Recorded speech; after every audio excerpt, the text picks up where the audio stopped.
네, 여러분들의 이 쌩쌩한 얼굴을 보고 있자니 참 감사한 생각이 듭니다. 자, 오늘은 완성된 성전의 비전이라는 제목으로 하나님의 말씀을 나누겠습니다. 여러분, 성경을 펴서 읽다 보면요, 구약이건 신약이건 할 것 없이 성전에 대한 이야기들이 참 많이 나옵니다. 성전, 이스라엘 이 나라 한가운데 있는 하나님을 섬기는 건물이라고 할 수 있겠죠. 왜 그러냐면은, 왜 성경 이곳저곳에 성경의 성전에 대한 얘기들이 많이 나오면 이스라엘이 성전 중심의 공동체이기 때문에 그렇습니다. 이스라엘은 온 세상을 창조하신 하나님을 섬깁니다. 그 하나님이 또한 이스라엘 민족과 함께 하십니다. 그런데 그 하나님이 눈에 보이나요? 안 보이나요? 안 보이는 하나님이십니다. 하나님을, 그 하나님의 위대하심을, 그 크심을 담아낼 수 있는 피조물은 세상에 아무것도 없습니다. 그 형상은 없다는 거예요. 그렇기 때문에 하나님은 자신의 형상을 눈에 보이는 모습으로, 모양으로 만들지 말라고 명령하십니다. 무엇이든지 하나님의 형상으로 만든 것을 성경은 뭐라고 부릅니까? 우상이라고 부릅니다. 우상. 그래서예요, 여러분, 가톨릭에서는 성상, 마리아나 뭐 이런 여러 성상들을 만들어 가지고 그 성상 앞에서 기도하잖아요. 마리아님 도와주세요, 예수님한테 좀 얘기 좀 해주세요, 이런 식으로 기도를 하거든요. 그러나 우리는 그렇게 하지 않습니다. 우리 교회나 우리가 속한 교단이 좀 더 다른 교단들에 대해서 좀 보수적이라는 것이, 우리 교단에서는요, 심지어 이 본당 앞에다가 십자가도 붙여놓지를 않습니다. 어떤 교회들 가보면은 십자가 붙여놓는 교회들이 있지 않습니까? 그런 교회들이 사실은 되게 많아요. 근데 우리 교단과 우리 교회는 십자가 붙이지 않습니다. 이번에 교단 총회에서 몇몇 교회들이 교회에다가 그 십자가 붙여놓는 교회들이 있는데 다 철거하라고 막 그런 얘기가 나왔을 정도입니다. 왜 그렇습니까? 이 십자가라고 하는 형상마저도 우상이 될 수 있다라는 그런 염려 때문에 그런 것입니다. 실제로 많은 사람들이 십자가 앞에 무릎을 꿇고 그 십자가에 어떤 능력이 있는 것처럼, 십자가라고 하는 형상의 능력이 있는 것처럼 생각하고 십자가에다가 대고 기도하는 경우가 왕왕 있습니다. 자, 주제로 돌아와서요, 하나님께서는 자신을 형상화시킨 성상이나 형상을 만들게 하지 않으셨지만은, 다만 이스라엘과 하나님의 백성이 함께 하신다는 그걸 나타내는 구조물, 그거를 허락하셨어요. 그게 뭘까요? 그게 성전입니다. 성전은 말하자면요, 하나님이 거하시는 하나님의 집입니다. 우주 만물을 창조하시고 그것을 통치하시는 하나님, 그 하나님의 집이 성전이라는 것입니다. 그럴진데 여러분, 생각해 보십시오. 하나님이 사는 집이라고 한다면 그 건축물이 무너지면 됩니까? 안 됩니까? 네? 안 되겠죠, 그죠? 하나님이 계시는데요, 그죠? 그거는 만일에 그 집이 망한다, 그 집이 무너진다는 거는 세상이 망할 때나 가능한 일이라는 겁니다. 네. 그래서예요, 훗날에 예수님께서 제자들에게 성전을 가리켜서 말씀하실 때 이 성전이 돌 위에 돌 하나 남겨놓지 않고 다 무너질 것이다 라고 예언을 하세요. 그랬을 때에 제자들이 깜짝 놀라서 예수님한테 이렇게 질문을 합니다. 마태복음 24장 3절 말씀 띄워주시죠. 예수께서 감람산 위에 앉으셨을 때에 제자들이 조용히 와서 물어봤습니다. 너무 놀란 거예요. 성전이 무너진다는 얘기를 예수님이 하셨거든요. 우리에게 이르소서 어느 때에 이런 일이 있겠사오며 또 주의 임하심과, 그 다음에 뭐라고 했습니까? 세상 끝에는 무슨 징조가 있사오리까? 예수님이 성전 무너진다라고 말씀하셨더니 제자들의 반응은 뭐예요? 세상 끝에는 무슨 일이 납니까? 말세라고 생각한 거예요. 그게 세상이 끝나는 일이라고 생각한 겁니다. 여러분, 성전이 무너지는 것은 곧 이 세상이 망하는 것과 같다고 생각을 했을 정도라는 겁니다. 그만큼 이스라엘 사람들이 성전을 신뢰했던 겁니다. 그리고 그 신뢰는요, 이 이스라엘 사람들이 범죄해서 하나님이 바벨론에 망하게 해서 이스라엘 백성들이 그 바벨론으로 포로로 잡혀가게 되었는데, 그 바벨론 포로 생활할 때도 마찬가지였습니다. 그들에게 희망이 있었어요. 무슨 희망인가? 성전이 있다는 희망입니다. 하나는요, 성전이 아직 무너지지 않았다라는 희망입니다. 그럼 하나님이 거기에 여전히 계시다는 얘기잖아요. 그렇죠? 또 하나는요, 성전 봉헌식 때 솔로몬이 이 성전을 지었는데 솔로몬이 성전을 다 지어놓고 하나님께 봉헌하면서 이렇게 기도를 했습니다. 열왕기상 8장 46절부터 49절인데 좀 기니까 여러분 앞에 보시면서 쭉 따라와 보십시오. 범죄하지 아니하는, 이거 솔로몬의 기도입니다. 범죄하지 아니하는 사람이 없사오니 그들이 주께 범죄함으로 주께서 그들에게 진노하사 그들을 어디에? 적국에 넘기심에, 적국이 그들을 사로잡아 원근을 막론하고 적국의 땅으로 끌려간 후에, 포로로 잡혀간 후에 그들이 사로잡혀간 땅에서 스스로 깨닫고 그 사로잡은 자의 땅에서 돌이켜 주께 간구하기를 우리가 범죄해서 반역을 행하며 악을 지었나이다 하며 자기를 사로잡아간 적국의 땅에서, 그 땅에서 온 마음과 온 뜻으로 주께 돌아와서 주께서 그들의 조상들에게 주신 땅, 곧 주께서 택하신 성읍과 내가 주의 이름을 위하여 건축한, 뭐가 있는 쪽? 성전이 있는 방향, 그쪽을 향해서 하나님께 손을 들고 기도하거든. 성전 쪽을 향해서 손을 들고 기도하거든. 49절, 주는 계신 곳 하늘에서 그들의 기도와 간구를 들으시고 그들의 일을 돌아보시오며 그래서 포로된 자리에서 돌아올 수 있도록 해주십시오 라고 기도했다는 겁니다. 그리고 하나님은 거기에 그러겠다고 약속하신 거죠.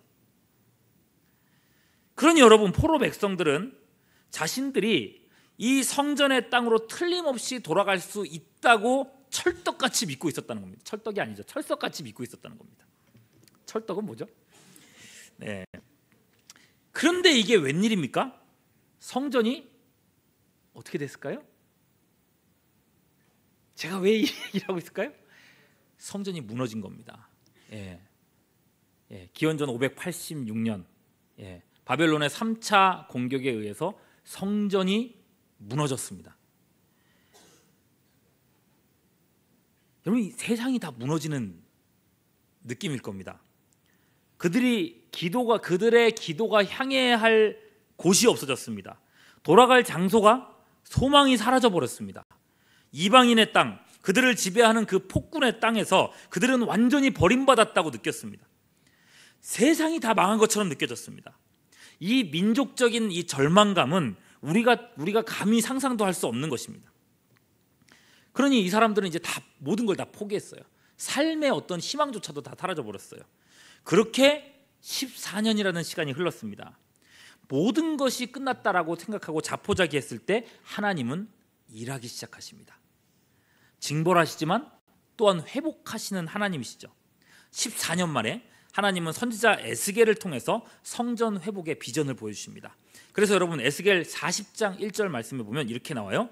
우리가 사로잡힌 지 25째 해 성이 함락된 후 14째 해 첫째 달 6째 날에, 그러니까 이거 말이 어렵지만 14년 된 1월 6일 그날에 여호와의 권능이 내게 임하여 나를 데리고 이스라엘 땅으로 가셨다라고 얘기했습니다. 환상이에요. 환상 중에 이스라엘 땅으로 쫙 날아서 갔다는 겁니다. 갔는데 이럴 수가, 거기엔 이스라엘 성읍이 있었습니다.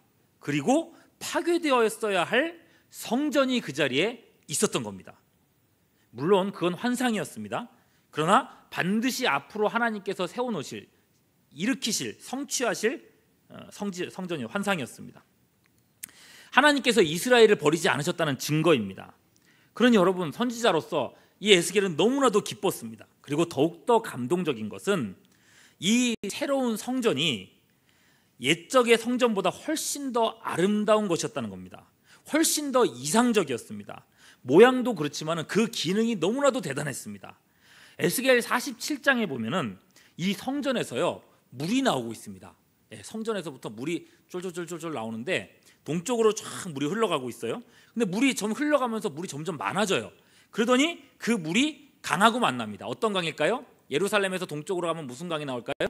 요단강이 나옵니다. 요단강을 건너가면 죽는다는 얘기를 세상 사람들은 하지만 뭐 그렇지는 않습니다. 여러분, 요단강이 나옵니다. 그리고 그 성전에서 나온 물이 요단강과 만나고 요단강 물을 밑으로 쭉 따라 내려가다 보니 어떤 바다가 나올까요?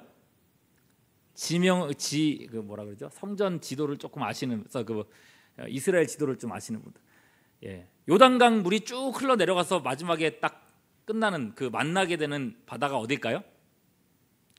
그 유명한 사해입니다. 사해.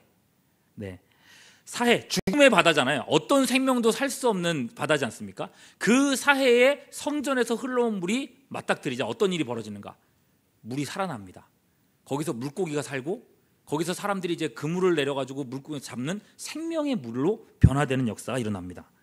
예, 이게 새로운 성전의 새로운 기능이었다는 것입니다. 기적 같은 생명의 역사가 일어납니다. 살고 회복되고 치유되는 역사가 일어나요. 여러분, 이런 물이 있으면 얼마나 좋겠습니까? 죽어가던 사람이 물 마시면 낫는 그런 물이 있다. 만병통치물. 그럼 여러분, 만일에 실제로 그런 일이 벌어졌다면 예루살렘의 이 인기가 엄청났을 겁니다. 그죠? 이 성지 순례를 다들 가고 싶어 할 거예요. 그러지 않겠습니까? 네. 물론 여러분, 이건 환상입니다.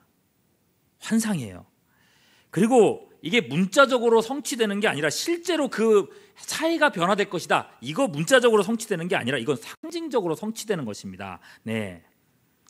참 성전이신 예수님을 믿어서 구원받는 시대가 올 것이다. 죽음의 땅에 생명이 비춰질 것이다. 그 얘기를 하고 싶은 거예요. 왜 제가 이런 말씀을 드리냐 하면요, 잘 들으세요. 어떤 이단들은 사회 바다가 여전히 사회로 지금도 남아있지 않습니까? 그렇다고 해서 아직 에스겔의 예언이 성취되지 않았다고 주장을 합니다. 예.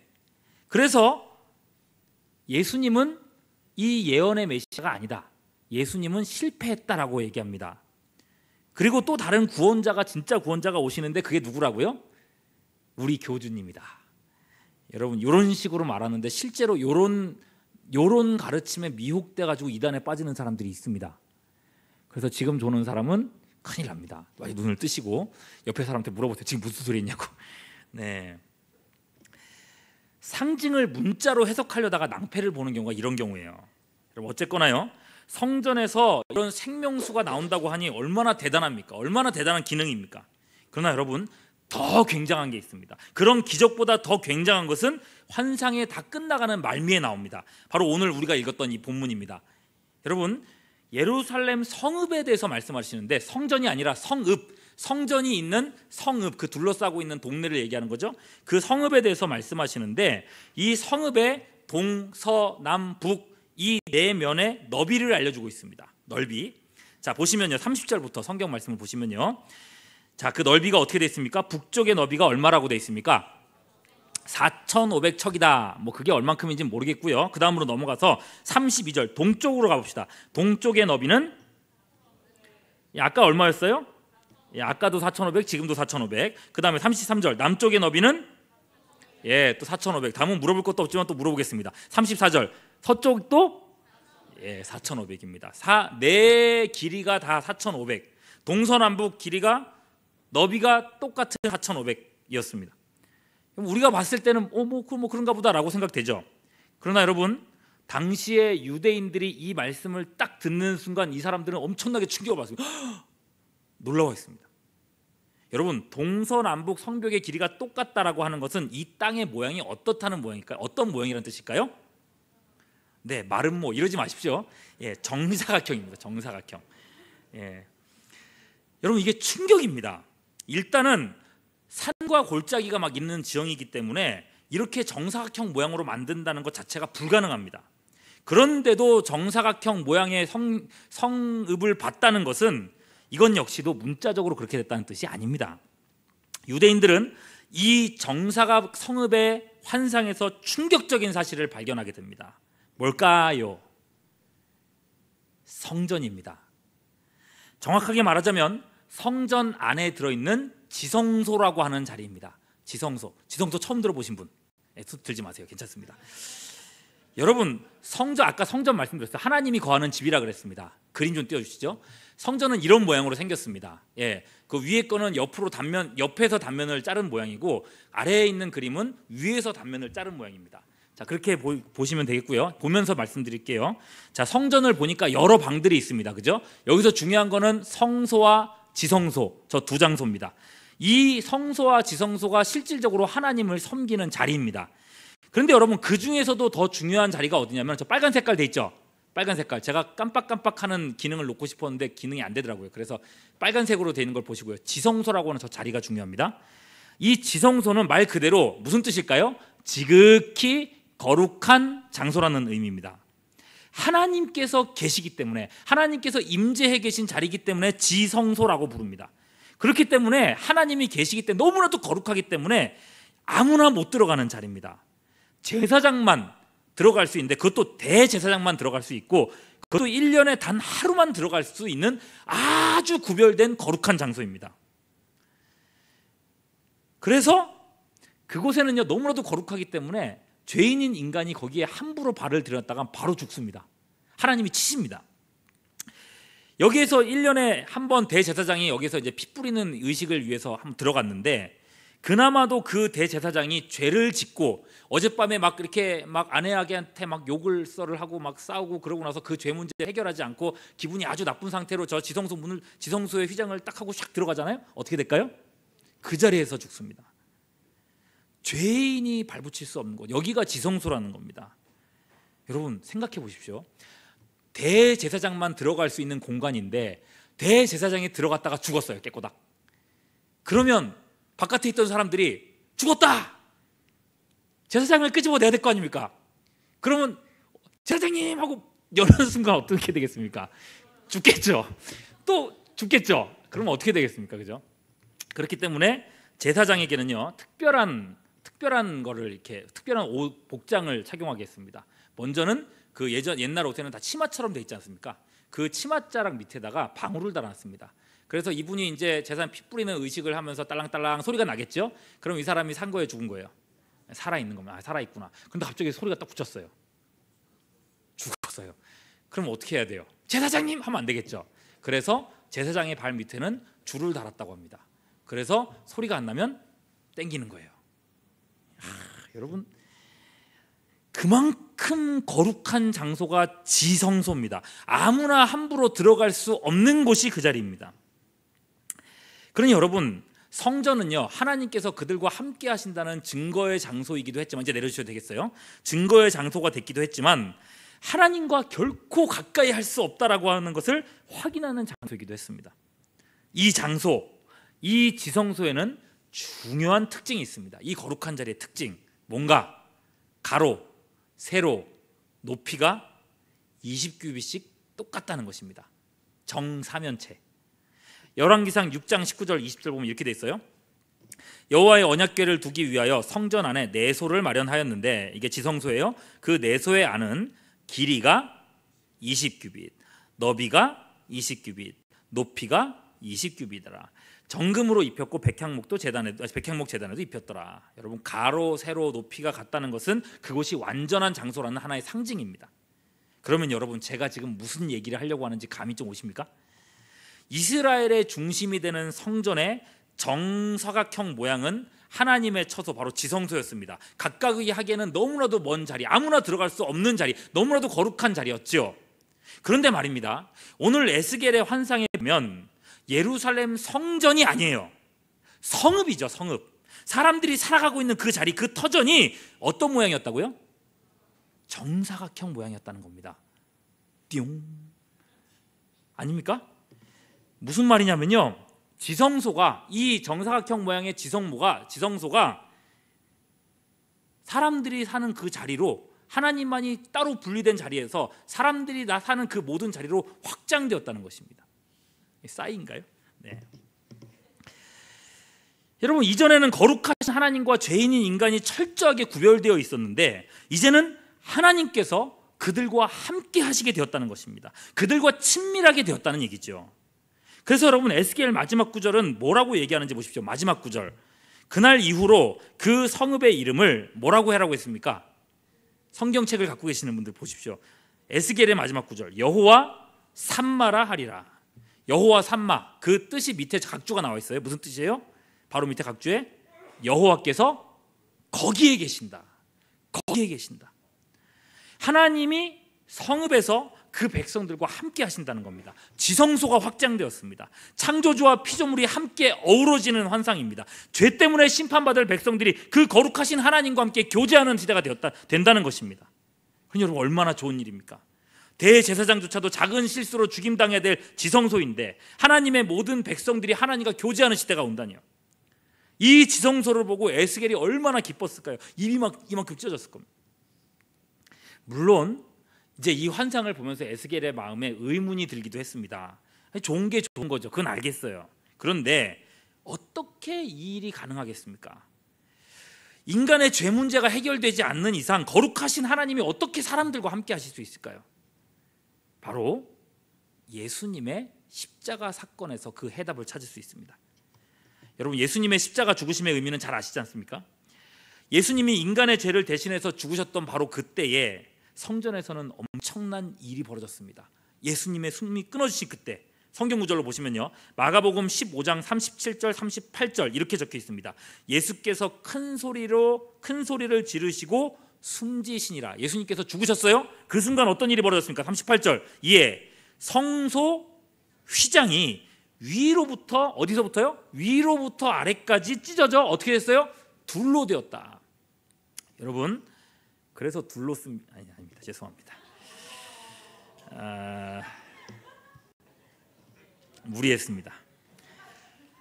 예수님이 죽으시는 그 순간에 성소 안에 있던 휘장이 위에서부터 아래로 찢어졌다고 했습니다. 다시 좀 그림 좀 띄워주시죠. 네, 보시면요, 지성소가 있고 성소가 있잖아요. 지성소와 성소를 가로막고 있는 저 파란색 줄이 보이십니까? 조그만 파란색 줄. 예, 저 파란색 줄, 저게 휘장입니다. 예, 휘장. 저건 이제 내려주시고요.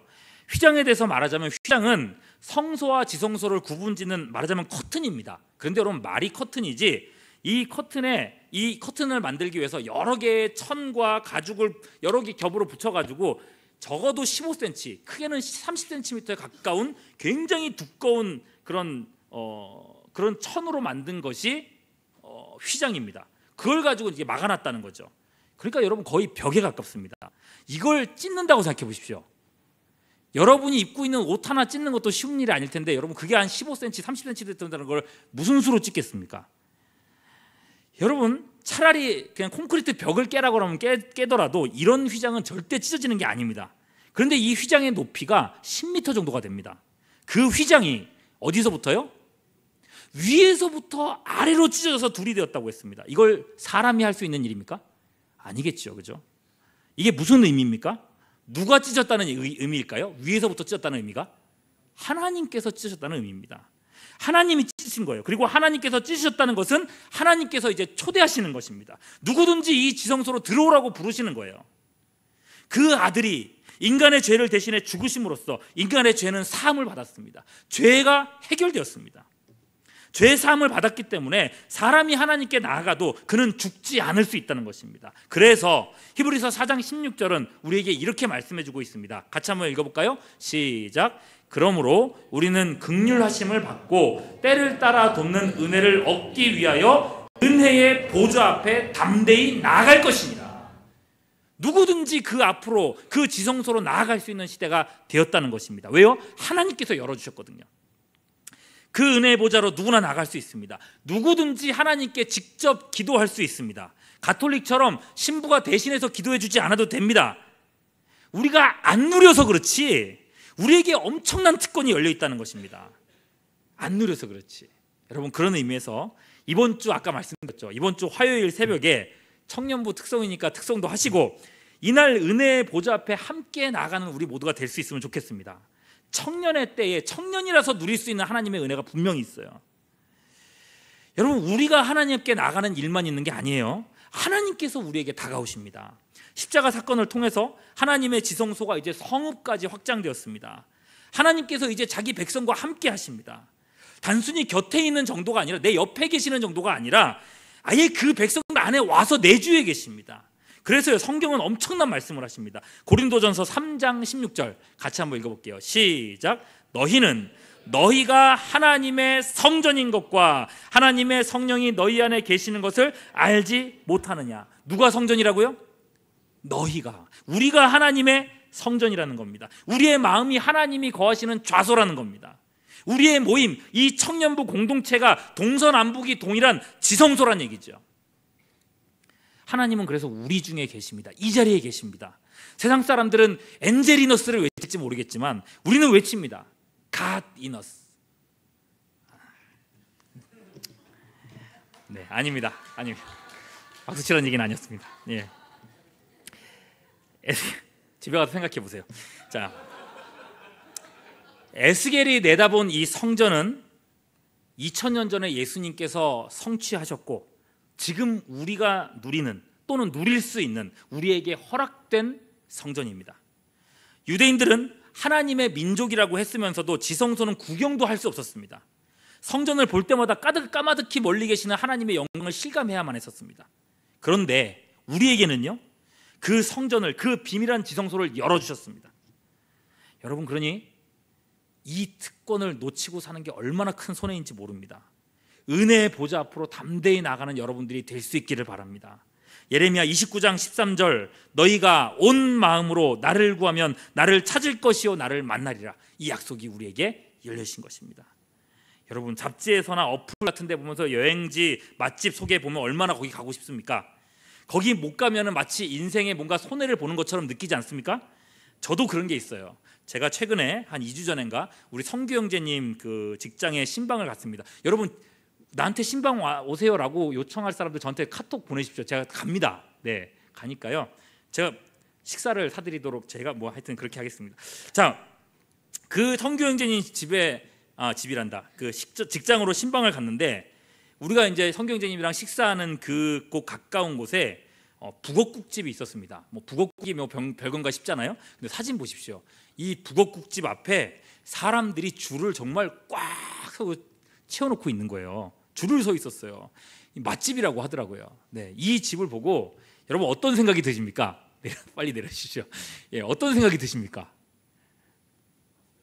맛있겠다 합니까? 저는 어떤 생각이 들었냐면 저 꼭 가봐야겠다. 네, 나중에 꼭 가봐. 우리 집안 식구들 데리고 가봐야지. 막 이런 생각을 했었어요. 여러분, 일반적인 그런 생각들이 우리 가운데 있어요. 저런 데 못 가면 마치 손해보는 것 같은 느낌이 있다니까요. 그럴진데 여러분, 은혜의 보좌가 열렸는데 그 앞으로 나아가질 않는다. 기도의 맛을 모르고 산다. 여러분, 인생의 한 8알은 지금 손해보고 사시는 겁니다. 제가 저주하는 게 아니라 현실이에요. 여러분, 다시 말씀드리는데 기도의 자리를 찾으십시오. 우스갯소리가 아니고 여러분, 영성 새벽 기도회다 그러면 기쁜 마음으로 한번 나와보십시오. 그러면 여러분, 잃어버린 8알을 찾게 될 겁니다. 야, 8알이 여기 있었네. 여러분, 하나님께서 우리와 함께 하십니다. 그래서 이 시간이 헛되지 않은 겁니다. 우리가 지성소입니다. 여기가 지성소입니다. 이 지성소에서 주님께서 약속하셨던 것처럼 생명수가 오늘도 흘러나옵니다.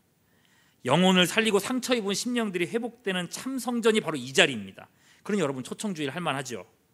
여러분, 힘들다고 생각하지 마시고요. 이번 한 주간 기쁜 마음으로 사람들을 초청하십시오.